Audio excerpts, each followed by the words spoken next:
Can you hear me okay? Yeah. So what I'm going to do is we're going to do something called the story of psychic espionage and remote viewing, psychic spooks. And I've had paranormal experiences all my life. I make no apology for saying that it was that I am still targeted by a covert agency whose interests lay in enforcing a bizarre secrecy around the subject of UFOs. It appears such people are monitoring people at very high level, and it was a case of know thy enemy. So I had to study all this in order to gain a grip of what was going on. And as I discovered a lot of answers to my questions by following all this, I got into the subject of the paranormal. I discovered channel books and books on psychic development. None of them offered me any answers at all. As a young man, I dabbled in the occult and discovered not only that the mind has no firewall, but also that the power of intention is more powerful than any occult spell.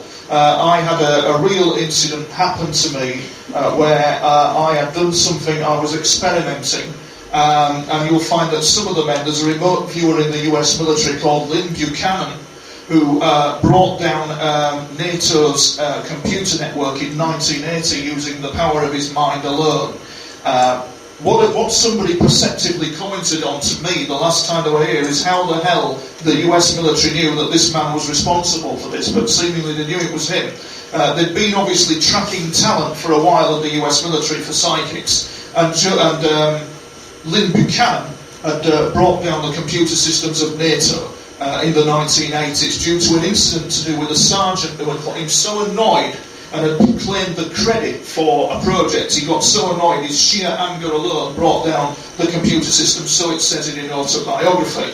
What happened to me, I can't go into details on camera, but what happened to me is I did something very similar and very stupid out of anger. You get to a level with all this that is beyond the occult, beyond conjuring spells. It's no big secret, it's the power of intent. And if this intent can be amplified and manipulated, then you've got quite a dangerous game on your hands. So I actually did what I did. It was very irresponsible of me. And I actually got a text message from somebody, a mysterious text message that clearly stated what I'd done and not to do it again. I'll never forget it. And it said, please don't, blah, blah, blah, again, thank you. And I'm thinking, how the hell did I know that it actually happened to me? And this took me on a journey, and I studied the story of psychic espionage and remote viewing, because the KGB, the spy agents of the KGB, and the intelligence machinery known as the Soviet GRU, was closely involved in in UFO matters, but they were also involved in psychic espionage. And so the US government, the US intelligence community, although you've seen this film, The Men Who Stare at Goats, where a guy called Albert Stubline decided to do this. What effectively he was doing, he was thinking, as a special forces soldier, can my mind get through that wall? Can my mind turn that picture around? And so he went to the Special Forces people at Fort Bragg and said, listen, listen guys, I've got this great new project, I believe that I can walk through that wall. He demonstrated all that, and as you can see, he failed miserably. He didn't get through the wall, but what he didn't know was that the US Special Forces were developing psychic programs, and that was a guy called Major General Albert Stubline, who began to develop remote viewing programs with the US Special Forces. One of the things the US Special Forces were doing was staring at guns to try and kill them. They were trying to enhance the power of the mind to try and kill them. What probably the US Special Forces didn't know, and what we'll cover tonight, is what was going on in the 1950s with the remote viewing programs and so on and so forth. But I think we need to go back earlier, and I'll just go through my slide here. This is the UFO incident that brought me to the attention of the intelligence services, or rather should I say a covert agency. Now for some of you, have any of you seen this footage, what I'm about to show? For those of you who haven't, I'm going to play this footage for you, and I do apologise to the people who've seen it before, but this is for the people who've not seen it before. What will happen here is that's the UFO coming in over my garden. And if you watch very closely, it will illuminate the television antenna.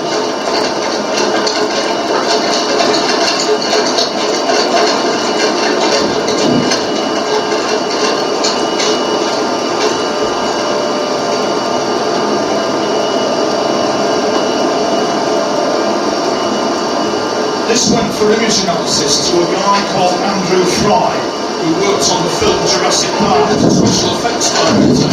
He ran this through analysis and indicated that the thing was doing manoeuvres that no normal aircraft could do, and that it was not a normal civil aviation authority strobe sequence. This was green and blue, from what he ascertained. But it was interesting how it illuminates the TV antenna. There'll be a TV antenna coming to view now. Watch carefully, it'll illuminate the TV antenna.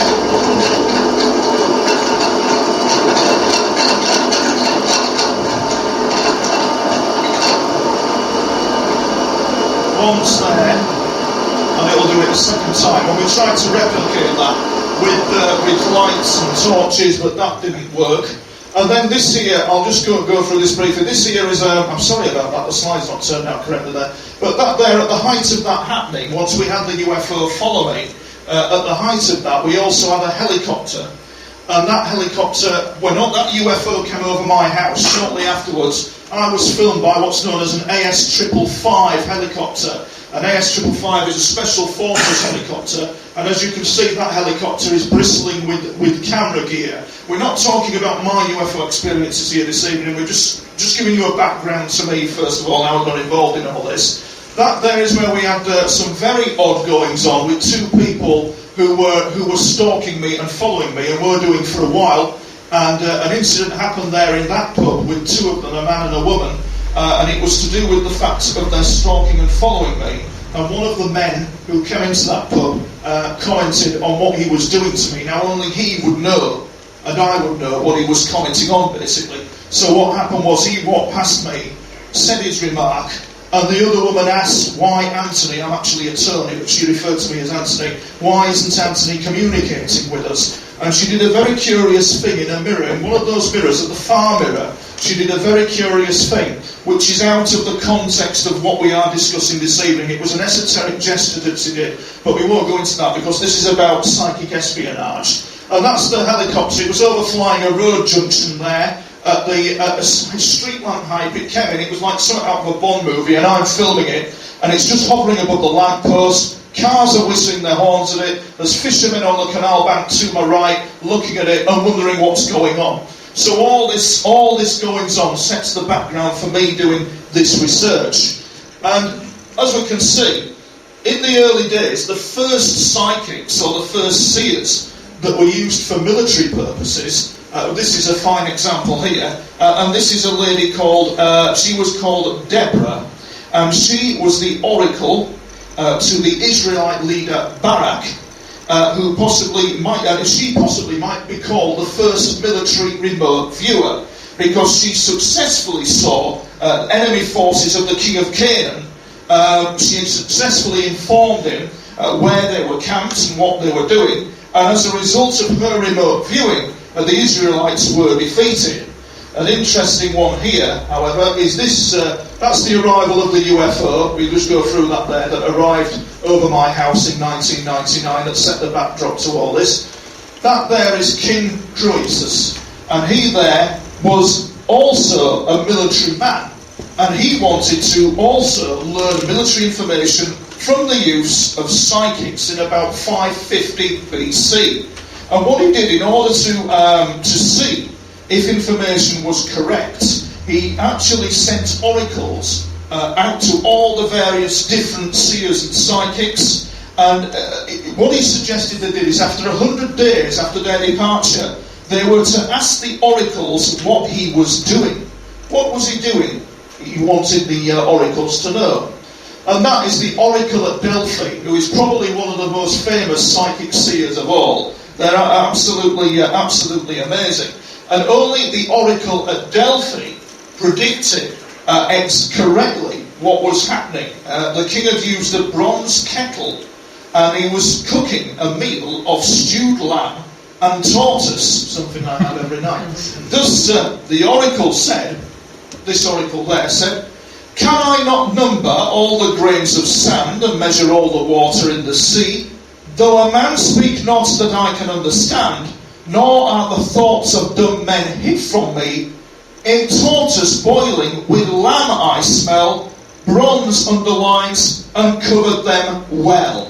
So she accurately predicted what the king was actually cooking, which was quite amazing. But what happened with the king Croesus is that he decided to put too much actual faith in the prophecy of the oracle. And what happened was the oracle made a prediction, according to legend, that he would actually be attacking the Persian Empire. And the oracle advised that when he crosses the mountains, a great empire would be lost. He had in fact misread the prophecy, thinking his plans would be successful. In fact, she was referring to the other empire who would defeat him. And so in modern RV missions, in modern remote viewing missions of the modern age, various terms are used for what these ancient military seers were doing. The Russian term for it is ERV. You're going to do tonight something called CRV, which is coordinate remote viewing, and involves recording of data with the subconscious. However, at Delphi, there were other methods of prophecy, and one was called egemosis, meaning the one that is in a state of sleep.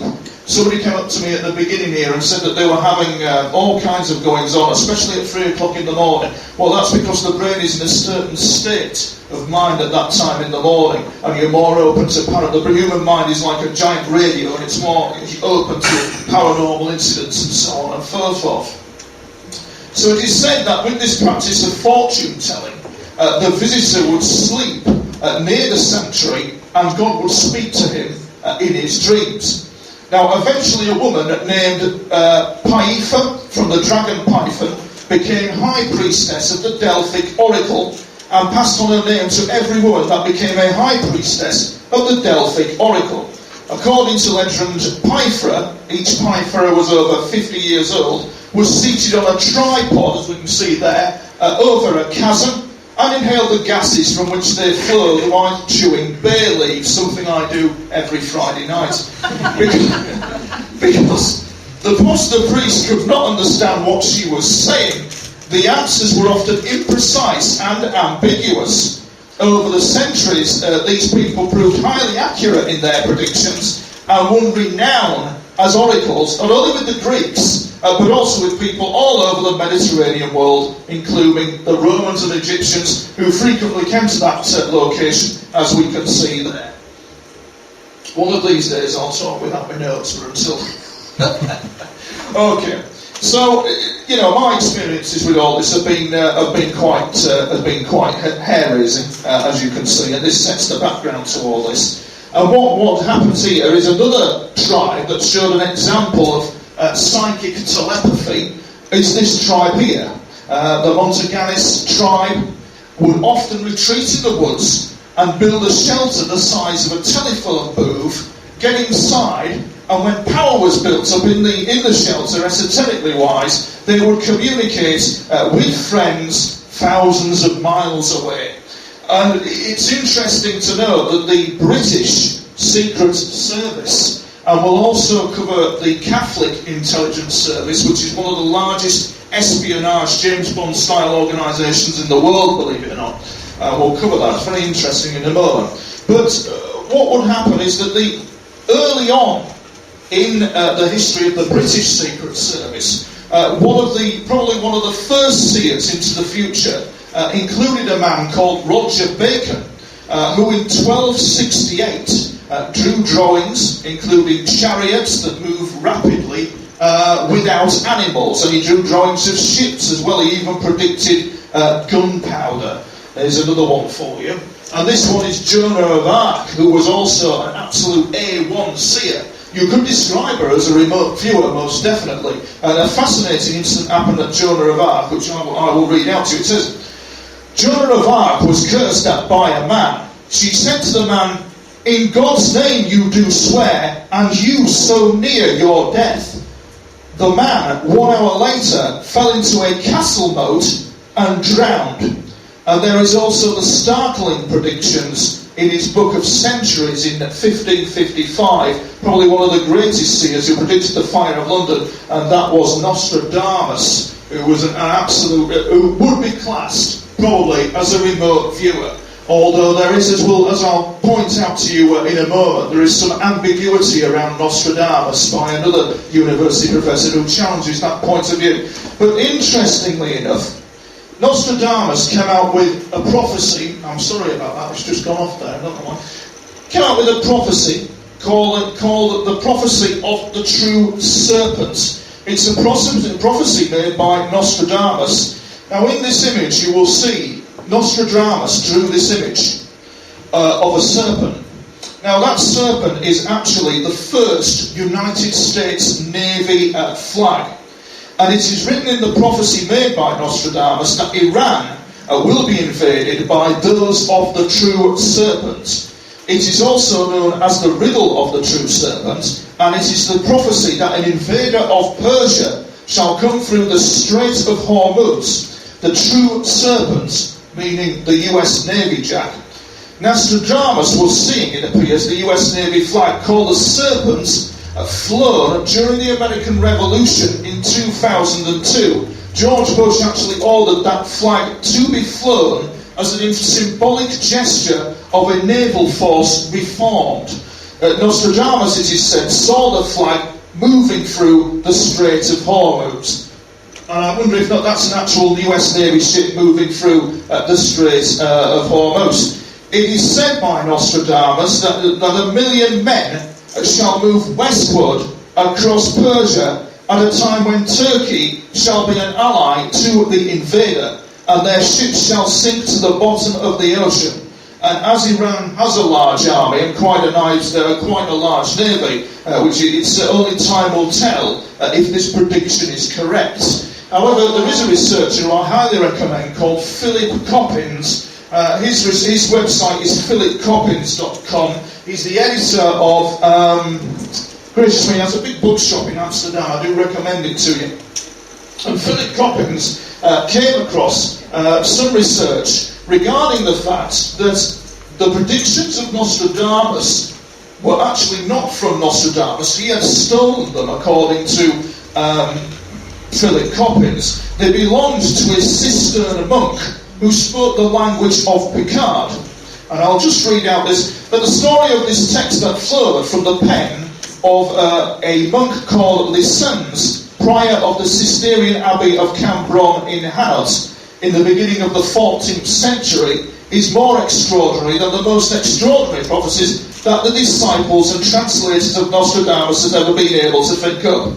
And this is the conclusion of a guy called Rudy Cambier, a professor, who chanced upon Nostradamus' predictions, but noted that they were written in Picard from the 14th century and not French from the 16th century. So there is a school of thinking that that Nostradamus may have pinched these from a 14th century monk. But what fascinates me is this organisation, and there's a lot of conspiracy about them and a lot of wariness about them, but they do have a fascinating history which I'm going to go into now. And this is MI5, the security service. Good evening, MI5. Anyway, this is the image of the security service, MI5. It is responsible for the UK internal security. In fact, British intelligence are well versed in the use of the occult.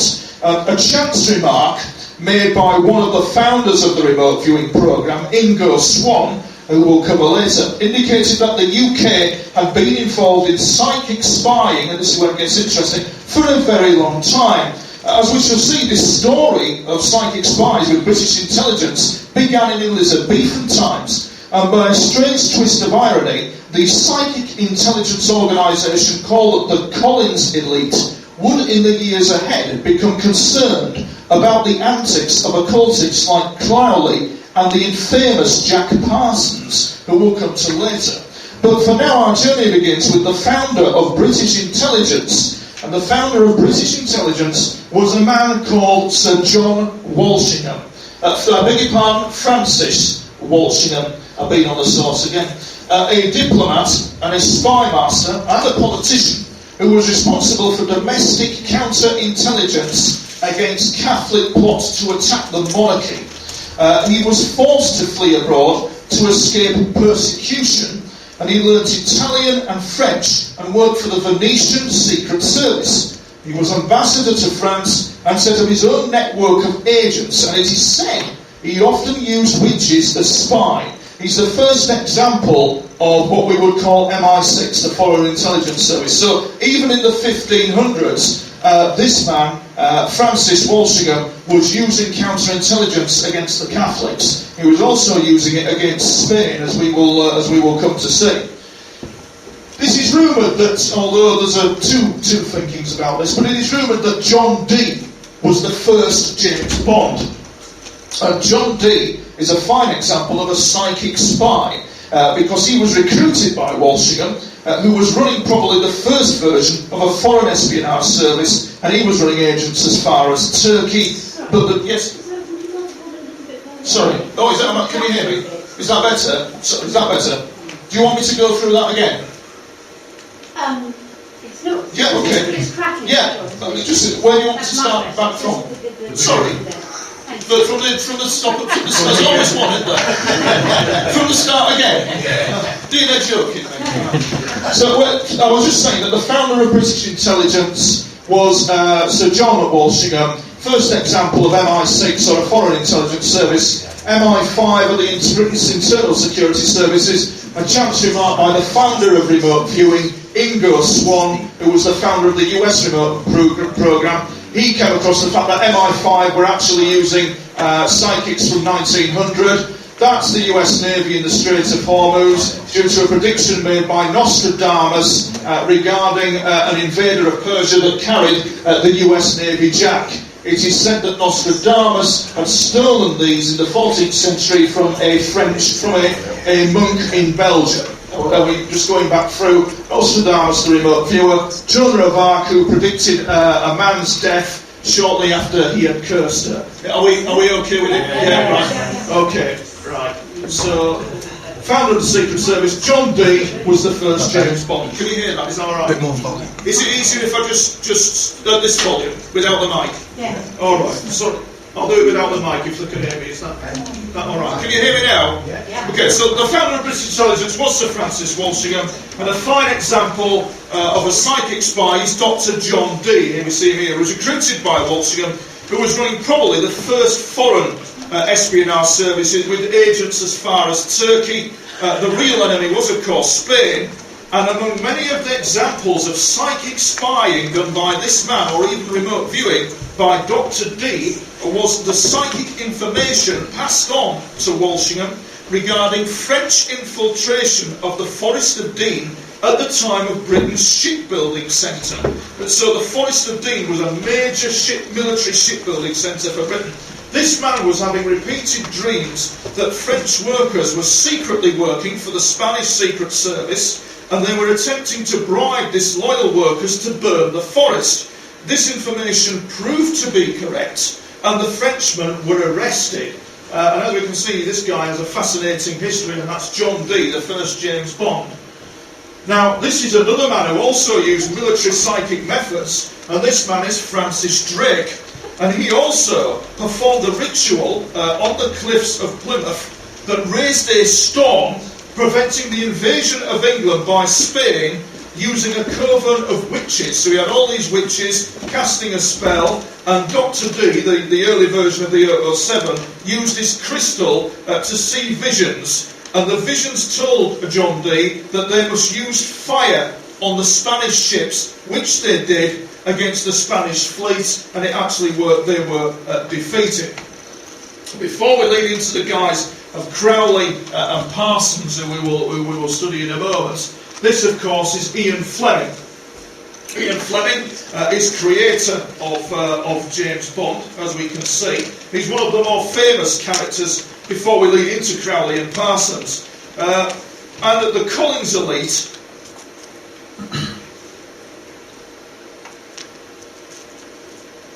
sorry about this. That's it. Ian Fleming had a fascination with John Dee. And he may well have coined the phrase British Empire. Dee had an immense personal library, a detail Ian Fleming must have surely noted. And the number 007 was originally used as an insignia number developed by John Dee for Queen Elizabeth to use in covert communications between the court and Dee. So that there, what you're seeing there, is actually the first, by the Queen, that's actually the first 007. John Dee was actually the first 007.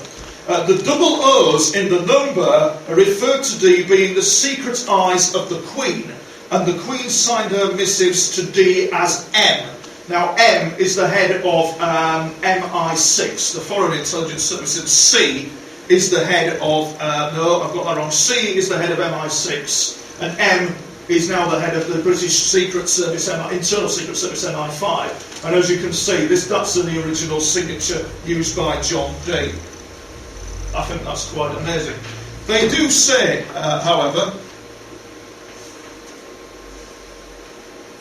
when World War II commenced, there was a guy called Rear Admiral John Godfrey, and he actually recruited Ian Fleming as his personal assistant. A sort of male moneypenny, as it were. And during a trip to the United States, William Donovan asked Ian Fleming to write. Well, that's a Fleming for you. Yeah, he asked to outline a plan for the American Secret Service. Much of his using was used when the OSS, Office of Strategic Services, was created, and thus Ian Fleming helped to form what was called the CIA. He also oversaw something called the 30 Auxiliary Unit, which is nicknamed Red Indians, which is a commando unit consisted of men who were true prototypes of the fictional Bond. Fleming was the planner, though, not the field commander. By the end of the war, the higher-ups took charge. They do say that this man here, in the Casino Royale Bond film, a lot of people do say, some of the James Bond, real studiers of James Bond, do say that that is based on the occultist Aleister Crowley. A lot of people do say that, and we'll come to Aleister Crowley next. Very important cog in a very important wheel when it comes to psychic espionage. British intelligence called him Agent Treble Six. Personally, I think the man was immensely stupid. It is said that he went into a hotel room in Cairo and tried to summon the god Pan. What the big cover-up about the occult is the intent, the power of God is within man, and that's been covered up via occult and complex secret societies for a number of years. This man tried to conjure up Pan and ended up, well, I think he ended up killing himself trying to do it, as did another man trying to kill himself doing this. But what happened was that Ian Fleming tried to recruit Aleister Crowley in an effort to capture the Nazi Rudolf Hess. And as we can see, that's actually Sidney Riley. It is said that Sidney Riley is actually based on James Bond. Ian Fleming based James Bond on Sidney Riley. That's actually a photo of him. And Sidney Riley was called the Ace of Spies, although he ballsed up a couple of times, and the Russians I think it was the Secret Service organisation called the Checker, got him, bungled him away and shot him, and he was interrogated and so on and so forth. It is said that he saved the lives of many men in Brazil on an expedition and was recruited by Scotland Yard. So some say that James Bond is based on that man, Riley, Ace of Spies, Sidney Riley.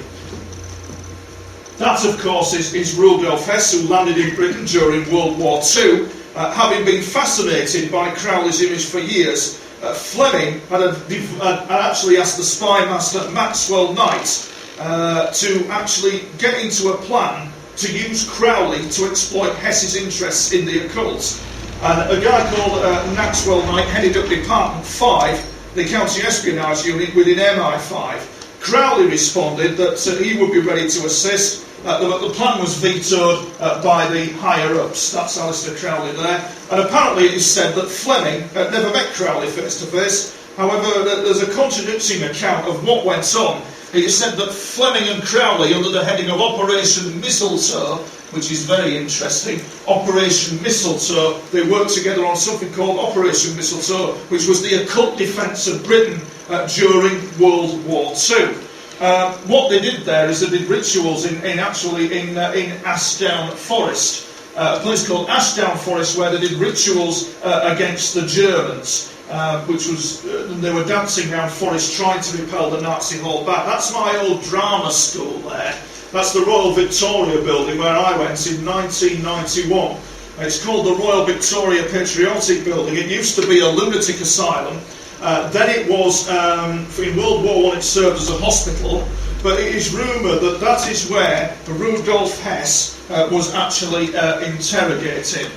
And as we can see, I don't know whether you can just make that out. It's a bit of a poor image. I probably need a laser pen just to point it out. But that's me at drama school. There's a building. There's a thank you. There's a yeah, a bit foxy, wasn't it? There's a glass there. Not now. There's all right, mate. There's a glass window there. Just behind there is a door. Behind me, going down some stairs, is what we called it the what would we call it now? The attic studio. It was always downstairs, but anyway, we call it the attic studio for some reason. You go down some stairs, and it's behind where we stood. Rudolf Hess is rumoured to have been interrogated by MI5. And we're just in that original building where we were back in 91 at my stage school, the Academy of Live and Recorded Arts. And that's the head of MI5, Maxwell Knight, who is rumoured used Ian Fleming and Aleister Crowley in magical rituals in a place called Ashdown Forest. And what they were trying to do is they were trying to use occult ceremonies to repel the German attacks against Britain. Very interesting indeed, because Crowley was actually an occultist of the highest degree, and he served something called the Order of the Golden Dawn. But that's actually the CIA image that we're looking at there, and that's when our journey begins now. So very briefly, I've covered British intelligence and their early psychic spying operations. As you can see, this our journey continues into the American psychic programs developed for intelligence gathering, as we will have a go at tonight. On the net, you'll see various project codes which were used by the CIA and Army intelligence, and these projects were named Scanate, Grill Flame, Sunstreak, Stargate, and Centre Lane. We're going to do a bit of the Scanate project this evening. You're going to have a go at what they did during the Scanate project. But what is not told is the events connected with the remote viewing program before these projects actually began in the 1970s, and that is because America, that's INSCOM by the way, and that is the Intelligence and Security Command of the United States Army, who began Project Scanate. And what you're going to have a go at tonight is the actual, what's known as a CRV protocol, the standard US Army CRV protocol for remote viewing. We're just going to have a very little go at it this evening, so you can see how it all goes together. But what was happening in the 1950s was America was very concerned indeed over UFOs, more concerned than we would think. over UFOs coming in over its airspace in 1950, and that there is an F-94. It's a Starlight F-94. It was Starfire, should I say. It was considered to be America's top fighting aircraft of the 1950s, and those aircraft were responsible for shooting down UFOs over US skies. It was equipped with 12 rockets, and what the Americans were hoping to do is to fire all 12 at the UFOs that were invading their skies and hope for the best. And that's what they did. And if you can imagine 12 rockets hitting continually a UFO, some pilots got lucky and managed to shoot down the UFOs. However, over the UK, as researcher Timothy Good points out in a lot of his work, you will discover over the skies of the UK and the US and all across the world, planes were falling out of the sky. And it is rumoured that that was because of the air war of 1950, the UFO air war of 1950. Now, we've all heard of Majestic 12. Has anybody not heard of Majestic 12 at all? You've not heard of Majestic 12. America in 1947 set up a specialist organisation called Majestic 12 or Majority 12. And what that is they are a group of people, 12 scientists, who formed an organisation to research the UFO threat and the UFO situation after a crash landing at Roswell. And what they did is they did a recovery of a UFO and formed this group, Majestic 12. And they came under the remit. There was also something called the Interplanetary Phenomenon Units, and a few other organisations were involved, and their intention was to monitor the UFO situation. Britain, the UK, but Britain, the UK had the British Ministry of Defence had something going in the 1970s called Project Poison Chalice, which was also designed to detect UFOs. But this one here, so tasked with monitoring up the cover-up was Majestic 12, but also this is America's real big players. These guys are the National Security Agency in America. I remember an hilarious moment when I phoned them up for some information. It was laugh a minute, and the guy on the phone's questioning me about my political beliefs. Did I vote for Tony Blair? Did I vote for Gordon Brown? Whatever. It was asking all sorts of political questions, and then let me have the information. I wanted a very nice chap. Anyway, that's the NSA, and it has the largest budget of any organisation in the intelligence world. Yeah, but as I said earlier, the actual biggest, the real meaty organisation is, believe it or not, the Catholic Church. Fascinating. They have the largest foreign espionage organisation probably in the world. But so what happens is that the NSA were also monitoring the UFO situation, and they developed a psychic spying program, and they had an organisation called the Jason Society. The reason why I'm coming out with all this is because we're leading up to who the Collins elite are in all of this, another organisation who are psychic spooks. So we'll just move on to the next one here. This man here, this is the Catholic Secret Service Master Spy, and I'll just have to read you out his name here. That is Cardinal Luigi Poggi, who transformed the Catholic Secret Service and assisted Mossad in the prevention of the assassination of Prime Minister Goldie Meir. This man belonged to an organisation that probably Walsingham was up against in the 1500s. And these people were called the Entity. The Catholic Secret Service is commonly known as the Entity, founded in 1566 by, I think, Pius I. In 1913 it was renamed the Solidarium Pianum. And they are drug running, drugs, all in the name of God, you name it, they've done it. And they've also saved the life of the Israeli Prime Minister Goldie Meir. They are probably the largest intelligence espionage organisation in the world, and they are referred to as the Entity. If you look on the internet, you'll see a book called The Entity, which is all about the Catholic Secret Service. I'm not too sure whether they use psychic spies, but I know Walsingham did in 1500 as part of the British Secret Service. So the NSA had its own group called the Jason Society. But our real story now begins when it comes to psychic spooks. Our real story begins with Wright-Patterson Air Force Base in America. And you wouldn't think so, but it's where it all began. The psychic spying all began right at Patterson Air Force Base. Contrary to popular belief, people think that the remote viewing programs began at Stanford Research Institute in the US in the 1970s. But oh no, in the 1950s, the American Air Force was hard on the case, wanting to know what was causing UFOs to come in over their skies. And they were using psychic means, any means possible, including psychic means, to actually find out what was going on.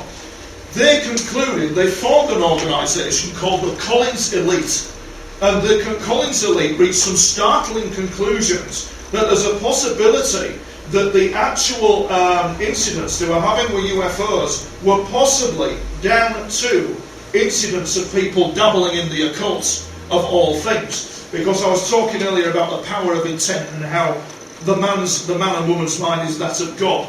And it is said by some remote viewers, like Joseph McMonigal, that is absolutely correct, that man's mind is as powerful as God's, if you know how to tap into it. And that can cause some frightening results.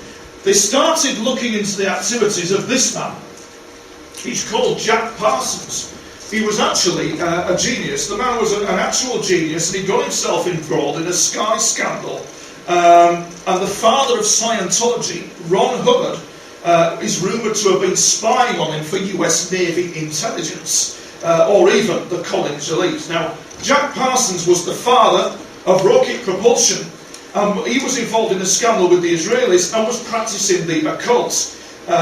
It is actually believed that he'd had parallel experiences all his life, and he began to take an interest in the work of Aleister Crowley.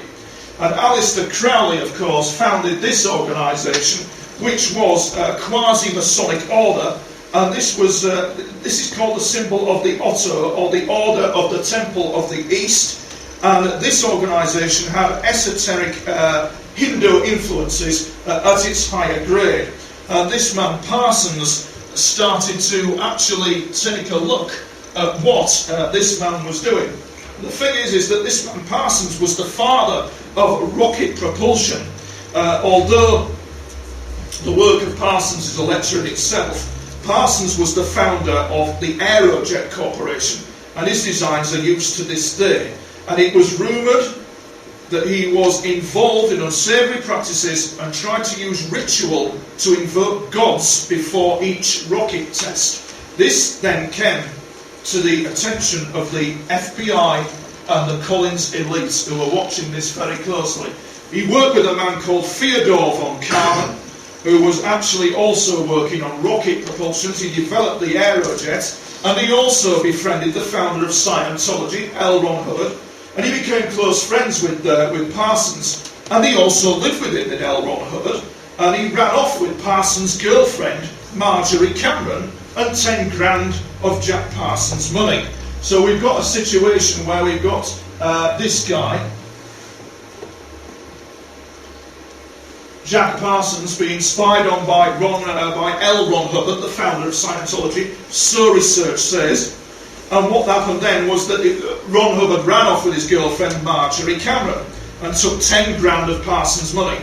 It is rumoured that Parsons finally found Hubbard and cast him and Cameron, and he cast a spell, a bit like Francis Drake, out to sea, and it is rumoured that Hubbard and his girlfriend nearly drowned. You don't see a lot of that bit of Ron Hubbard's life on the internet, but it is rumoured that he was spying on this man for Navy intelligence. They were very concerned about what this man was doing, very concerned indeed, because he was using occult ritual at a very high level. Fyodor von Karman, as we can see, back to Crowley. And what happened in Crowley's, this gets the attention of the Collins Elite. Crowley, channeled in the 1900s, did a ritual that invoked a contact, so it is said, with an ET called Lamb. And Lamb opened, and it is said that Crowley opened a portal to let this ET through. What the Collins Elite and American intelligence was concerned about was that Jack Parsons had also taken Crowley's ritual further and had called it the Babylon working. And in the 1940s, it caused a further portal to open, As a result, in the eyes of the US military, something wicked came their way. That's a direct quote. And the Collins elite actually blamed this man, Parsons, for extending some sort of occult portal, allowing the UFOs to come in. So Parsons was observed closely after doing his what was termed Babylon working. And what was happening was UFO sightings began en masse, as if, in the eyes of US intelligence, demons and mysterious powers had been opened upon the earth. And for the Collins elite, this was of grave concern. This is even before Roswell was all going on, and even before the remote viewing programs were going on. There's all this going on behind the scenes. In fact, Jack Parsons became to the attention of these guys, the FBI of all people, and he became to the attention of the FBI in the 1950s because he stole documents from his employer, the Hughes Aircraft Company. He said he had passed these documents to the Israeli government, for which he apologised. The FBI, under prompting from the Collins elite, questioned him about his occult practices, which Parsons played down. According to a former CIA member of the Collins elite, they had done some special digging around and discovered Parsons was linked with one of the first guys to see a UFO, a man called Kenneth Arnold. And I must publicly thank the researcher Nick Redfern and his book Final Events for this excellent research. Nick sent me an email to say that it's a marvellous piece of work. The book is called Final Events. I do recommend it to you. And Nick says that only 600 copies have been sold worldwide so far. And it's a minefield, a goldmine of information about what was going on. And as a result of Parsons being linked with a man called Kenneth Arnold, for those who don't know, was the first man to see, it is said, the first man or the first aircraft pilot to actually see a UFO. It is said that's where modern UFOlogy starts. It could actually start in the 1930s with the RAF, but it is said that it started there in 1947. So as a result of this, the Air Force Special Investigation Unit questioned Parsons about his links to Arnold, and people who knew of the Roswell UFO crash, the Collins elite, asked if they thought his occult rituals may have opened a doorway so that UFOs started appearing. And Parsons indicated that was probably the case. So he actually agreed that his occult working may have resulted in UFOs and all kinds of strange things going on. And so the small project was formed at Patterson AFB that was eventually called the Collins Elite. And many inquiries were made by the Air Force into the area of the occult and demonology, wanting to know what this man Parsons could have set in motion in terms of the occult. And what happened was the Collins elite indicated that quite a lot of data had been gathered on the activities of Parsons and what he was doing with Crowley and Hubbard. Jack Parsons actually blew himself up. He actually blew himself up in what was believed to be an experiment with rocket fuel that went very wrong. But it was suspected by US intelligence that he was doing a ritual, some type of ritual, he'd blown himself up. It was suspected that as a result of this ritual, the doorway to UFOs was not shut down. And as a result of that, the Collins elite were very alarmed and believes that Parsons' death may have been related to be a pact with the UFOs that made the portal even stronger, resulting in high increases of UFO sightings, and which is very interesting because during the 1950s there was a dramatic increase in UFO sightings, and as we say, the US intelligence community believed this was a result of occult workings going on that were causing all this. Very interesting stuff. And also, this was not reported in Project Blue Book. As for those who don't know, the CIA did a thing called Project Blue Book, which was about all the research to do with UFOs. What we can say is that the Collins elite is named after a place in New York, which is called Collins, and it was told, what they did is they approached, the US military approached a Quaker who was assisting them with demonology. The military intelligence machine was looking everything that could have been the source behind UFOs. Psychic spying, the occult, they were looking at it all. And what happened was that Collins is an area of New York that makes cheese. And so what they decided was that the man who was helping them shouldn't be helping them. He should bugger off and make cheese. And therefore this pastor who was helping them was called the elite of Collins. And so the term the Collins elite became to fruition. So other avenues of inquiry began by the US military, and its foray into psychic spying began by this man, Sidney Gaultier, who in the remote, he's a very stupid man what he did, because I know, from speaking through personal experience, I know the true cost of all this on one's sanity. This man decided to go for it big time, and what he created was something called MK Often. You've probably heard of MK Ultra, but this man created something called MK Often. It was to use mediums and clairvoyance to be part of a larger effort for psychic espionage, and also to enhance psychic powers for various intelligence operations, including debriefing dead CIA agents and finding out the intention of the enemy. Now, according to a book by Gordon Thomas in 2007, Secrets and Lies, the CIA's Operation Often was also initiated by the chief of the CIA's technical services, Sidney Gaultier, who decided to explore the world of black magic and harness the forces of darkness and challenge the concept that the inner reaches of the mind are beyond reach. As part of Operation Often, he and other CIA employees visited with and recruited fortune tellers, palm readers, clairvoyants, astrologists, mediums, specialists in demonology, and more. He also worked with witches and warlocks and Satanists. This is even before you have a crack at what the US Army developed in terms of remote viewing. This is what was going on before all that. So as we can see, Ewan Cameron, he took the name from actually Ewan Cameron, because what it was with Ewan Cameron, he was the man who kind of like went so far with it but backed off. Hence the term Operation Often. Often we are there and often we are not, and so they adopted that. Now, this guy Gaultier is associated with all kinds of ways to assassinate Fidel Castro, and he developed techniques also under MK Ultra to crush the human psyche. I know from personal experience that I've been targeted with all this stuff. And at the time, so it was written in the world of espionage, he was surrounded by strange occult goings-on. This man dangerously made attempts to harness demonic powers as tools of espionage. Lethal, absolutely lethal, but that's what he did. And so that was Ewan Cameron. As we can see, that's Dr. Ewan Cameron. How are we for time, Andrew? About 5 minutes. 5 minutes, okay.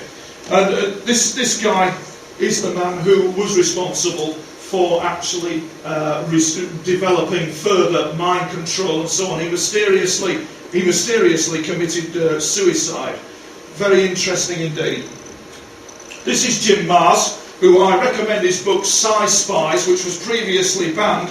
It was called The Enigma Files in 1995, but they tried to ban it, and it's now called Spies. You can get it off Amazon, very cheap book, and I do recommend it.